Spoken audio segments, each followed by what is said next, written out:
A naked Florida man tells the deputy he's Batman. And a Florida man threatened a grocery store employee with an axe when asked to wear a mask. A woman was arrested for punching her grandson after he poured $25 worth of vodka down the drain. And a truck stop where a Florida woman bit a camel is no longer showing their wild animals. These are the weird stories for Friday. They are all out of the state of Florida. Florida, the most degenerate place on the planet. Aren't you glad for Florida Friday, which is exactly what this episode is. Every Friday on Weird AF News, we only do stories out of Florida, baby. I'm Jonesy, your host. Let's do it. Those bizarre stories you hear about all the time that seem to only happen here in Florida. I know, right? Can't make this stuff up. It is just one of the many wacky news stories out of Florida. Why does the Sunshine State consistently produce such strange news? But what accounts for all this bizarre news? Is it the weather? Is it the people? Florida is full of the crazy stories. A naked Florida man tells the police, "I'm Batman." Englewood, Florida.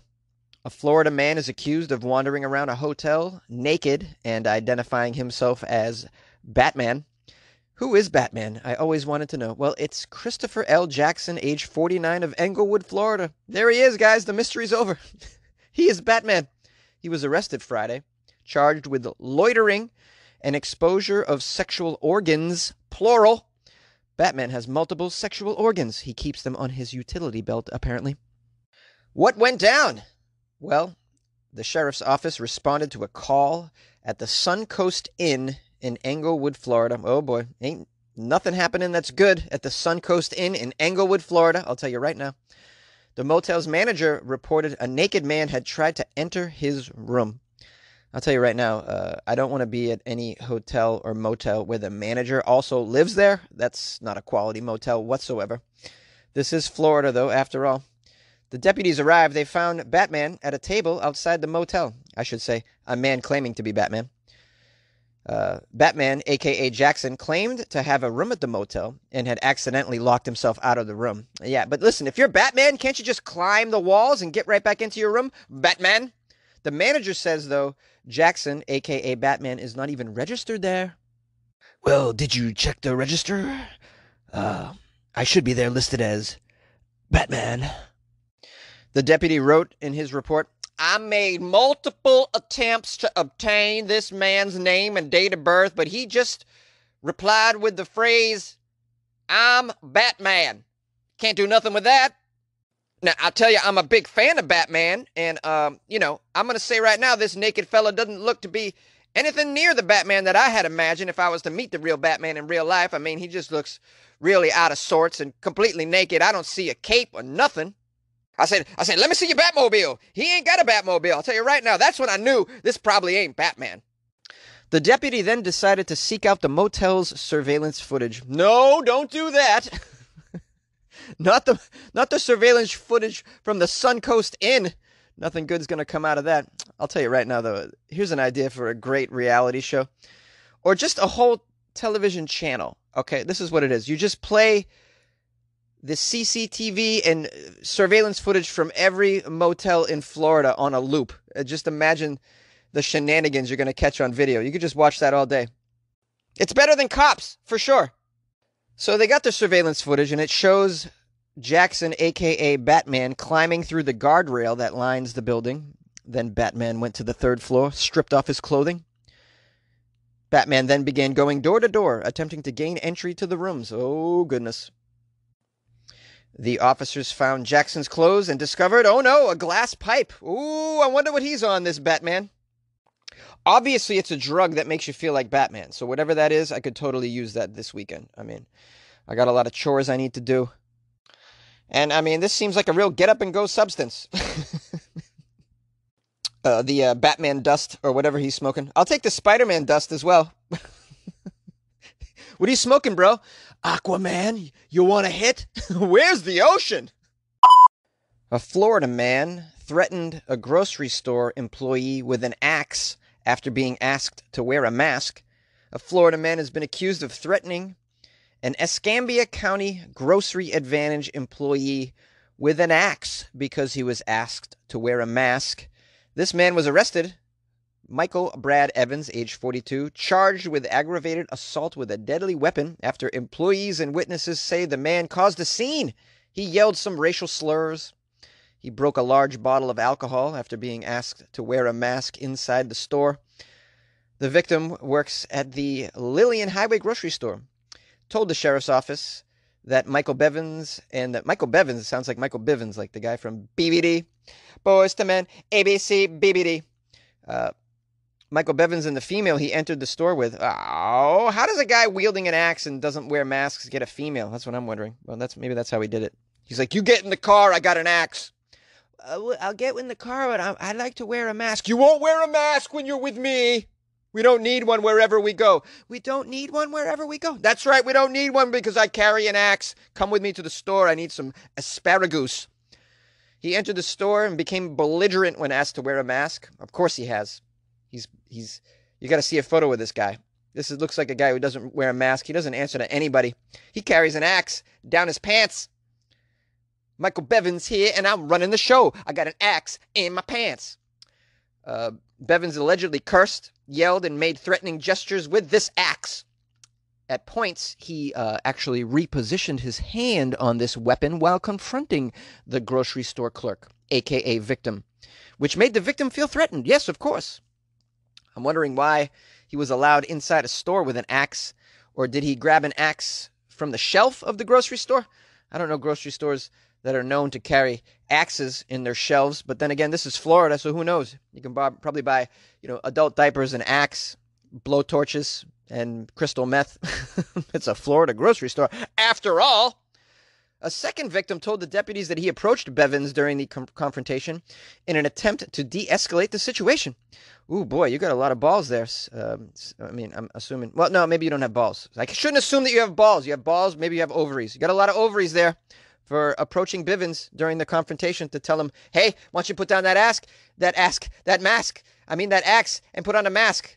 My goodness, these words sound too similar. At which point, witnesses say Bevins took an aggressive stance. They keep mentioning this aggressive stance. I'm imagining it in my head because I don't have footage of this. The second victim said he thought Bevins would hit him with the axe. Yeah, I thought he was going to hit me with that axe. You're not stopping an axe with just your mask, I'll tell you right now. When the woman Bevins was with got into another heated argument with a separate store employee, ooh boy, Bevins began to restrain the woman. Hey, no, this is all about me and my axe, all right? Don't you start any beef over there in the corner. Keep it near the axe. This lady's 8 months pregnant. Goodness. Don't tell me she's making babies with Bevins. You don't want any Bevins babies. This guy wields axe in grocery stores when he's buying his asparagus. Terrible person to make a baby with, make a family with. You can't even bake bread with this guy, Bevins. You can't trust him. Although he's probably amazing at cutting up the bread with his axe-wielding skills. This guy has no business doing anything except for lumberjack duties, in my opinion. That's really the only place you can wield an axe and nobody calls the cops. The two walked towards the exit at the end. At the end of it, I guess he put his axe down and was like, come with me, pregnant lady. They went to the door. But then he was arrested about 100 yards away. I guess he was still hanging out. He was chopping down a mailbox. Got a man that never wears a mask, and nobody cares, cause it's Florida. Nobody's wearing masks, and nobody cares. It's Florida Friday, only on Weird AF News. A Florida woman was arrested after punching her grandson after he poured $25 worth of vodka down the drain. Oh yeah, 64-year-old Ormond Beach grandmother arrested after she called the police on her grandson, claiming that he was abusing her, making her drink some alcohol. Police noted that she was intoxicated at the time of the phone call. Oh yeah, weekend at grandma's, baby. Bring the vodka. When the police arrived, the grandson told the police he had poured out a bottle of vodka, which his grandmother was drinking, into the sink. Sounds like a lovely grandson looking out for his grandmother's, health and well-being. Perhaps this grandmother likes to do some Florida things when she's all hopped up on the vodka. Perhaps she likes to go walk her alligators or drive around in her golf cart or other things that drunk people do in Florida. The officer asked the grandmother about this, but she changed topics. She changed the topic. She's like, how about that Amazon stock? Isn't that going up? We'd like to talk to you about your vodka drinking, ma'am. Yeah, but have you watched Kawhi Leonard? He's really kicking ass over there. Eventually, the grandmother accused her grandchild. She told the police that she was being taken advantage of and verbally abused by not just her grandson, but all of her grandchildren. She added that she was pretty irritated that her vodka bottle was poured out, saying that, that young man poured the $25 bottle of vodka down the kitchen sink, and it would have lasted me for weeks. A $25 bottle of vodka that lasts you for weeks is a very cheap bottle of vodka, my love. Oh, you shan't cry over such cheap vodka being tossed down the sink, laddie. Now, because the grandmother admitted to punching her grandson in the chest at least one time, though he told the officers it was actually 3 times, she was placed in some handcuffs and eventually taken to the prison. So sad when you're taking grandmothers to the clink. But, you shouldn't be punching your grandsons, and at the same time, you shouldn't really be taking her vodka away from her, not during a pandemic, just to let the lady have a good time, okay? It's a pandemic. So many of us are just drinking to pass the time. We don't like reality right now. Have you noticed what's going on? Do you listen to mainstream news? That'll make you want to drink pints and pints of the shit. So just let her have a little bit of fun here. If any of you have grandmothers or grandfathers that are just overeating and drinking copious amounts of booze and smoking the reefer, that reefer, just let them have at it, okay? It's the end of times for these people, and they don't like what's going on in the world. Neither do I. What the hell? I think I'm on the vodka. You like podcasts? You're listening to my podcast. Maybe you thought to yourself, I'd like to make a podcast. Too difficult. No, not with Anchor. Anchor has free creation tools that allow you to record and edit your podcast from your phone or your computer. Anchor distributes your podcast to Apple, Spotify, Stitcher, and more. They have advertising integration, so you can even make a little money off your podcast. Everything you need to make a podcast in one place. Download the free Anchor app or go to anchor.fm to get started. And good luck with your podcast. Good luck with your creation. Good luck with your life, man. A truck stop where a Florida woman bit a camel is no longer showing their wild animals. Oh, what happened? A truck stop that drew national curiosity last year after a Florida woman bit a camel's testicles when it sat on her will no longer display its exotic animals. Unfortunately, the business has changed hands. Also, I imagine it's a pandemic and there's probably not as many trucks passing through your truck stop. And by the way, maybe showing wild animals at a truck stop is a stupid idea in the first place. That's just my opinion, but apparently it was a success. For nearly 2 decades, the animals at the Tiger truck stop have been its mainstay, drawing visitors to the roadside attraction along Interstate 10, featuring a collection of quirky animals, including, for a time, a 550-pound Bengal tiger named Tony. More recently, the main draw was their camel, called Caspar. The petting zoo area housed other animals, including a kangaroo, some goats, and a Central American raccoon relative called a coati. Coati? A coati. But this camel gave the rest stop a boost in attention last fall when, if you remember, a Florida couple entered the animal's pen to retrieve their dog, which had scurried under the enclosure.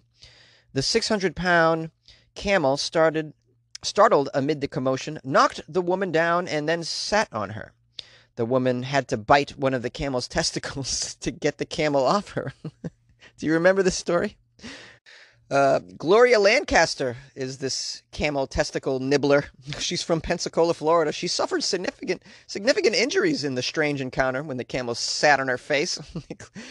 Unfortunately, she suffered a punctured lung and some broken bones, multiple bruises. My goodness.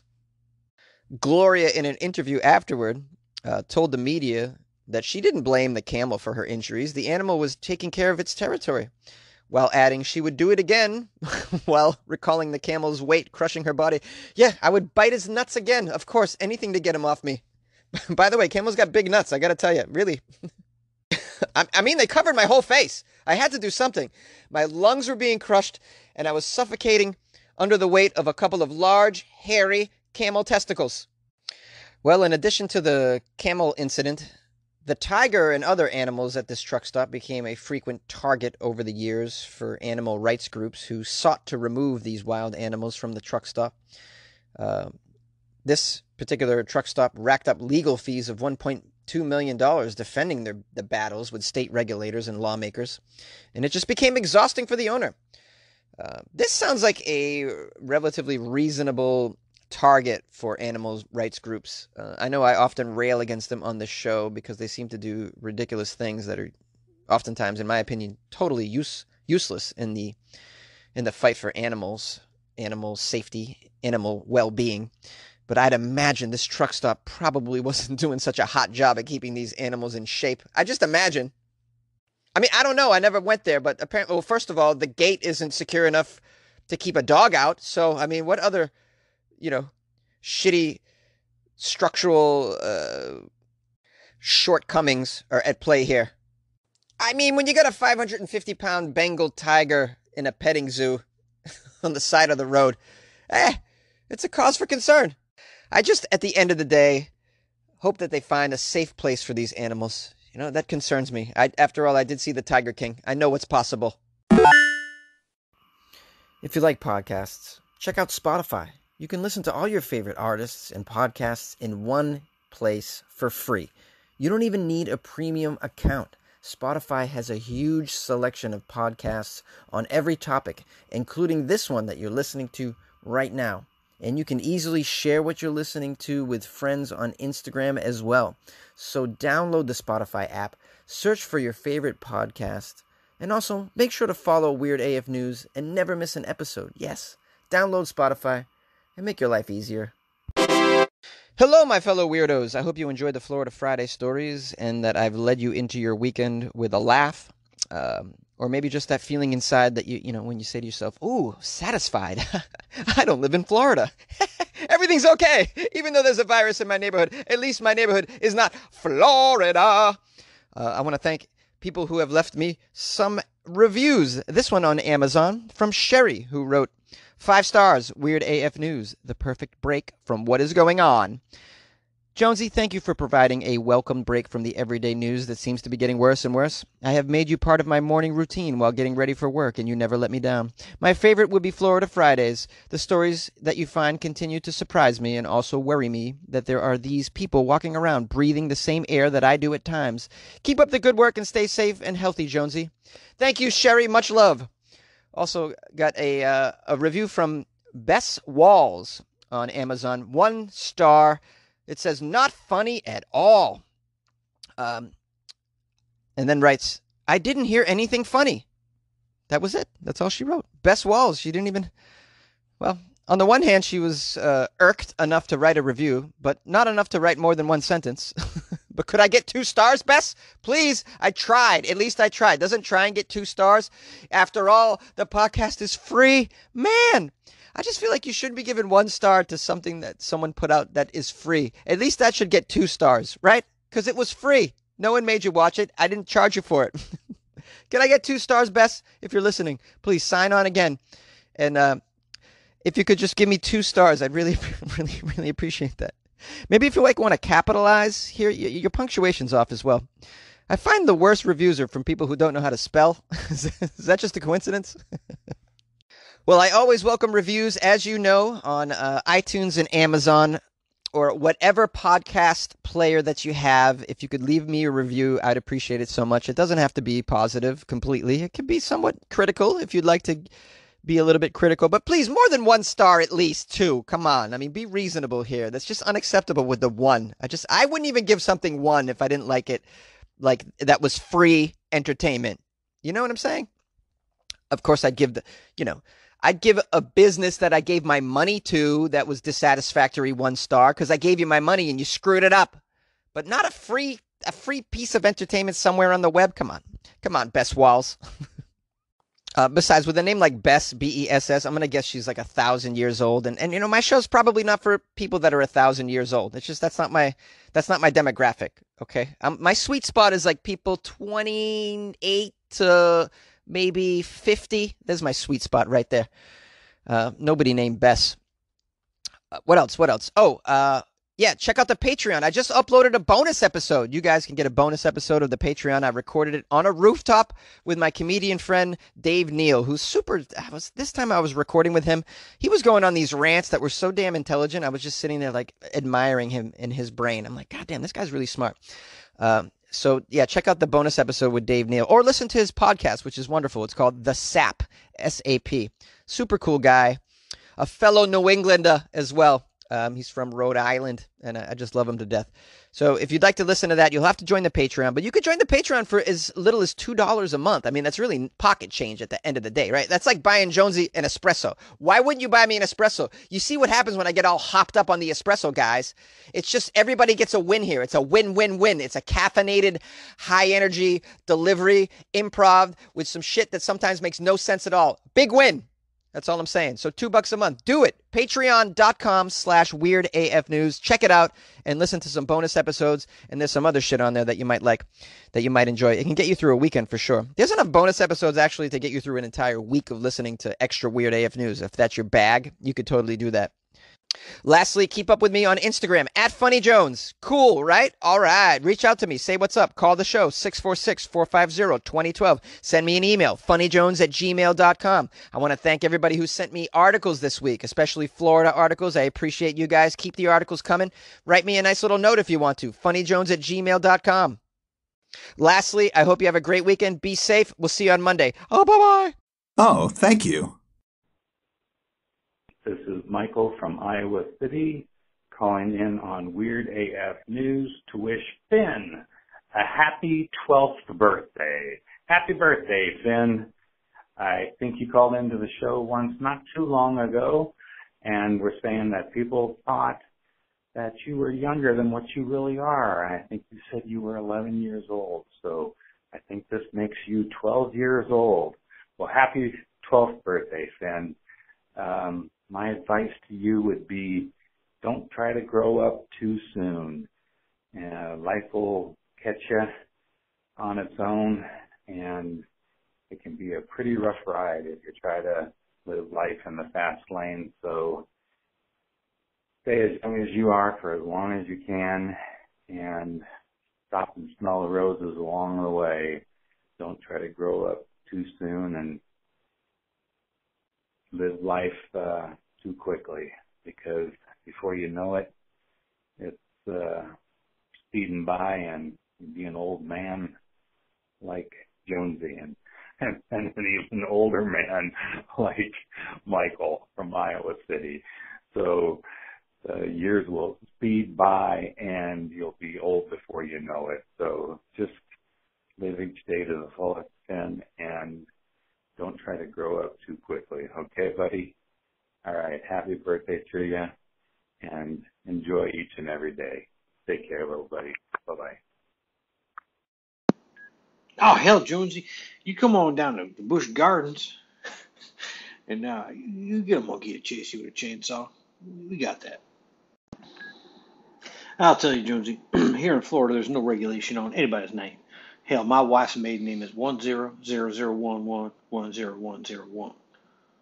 Perhaps her daddy was a computer programmer, or perhaps I made that up, but I can't repeat it. 1000111001. No, wait. That's her sister. Oh, forget it.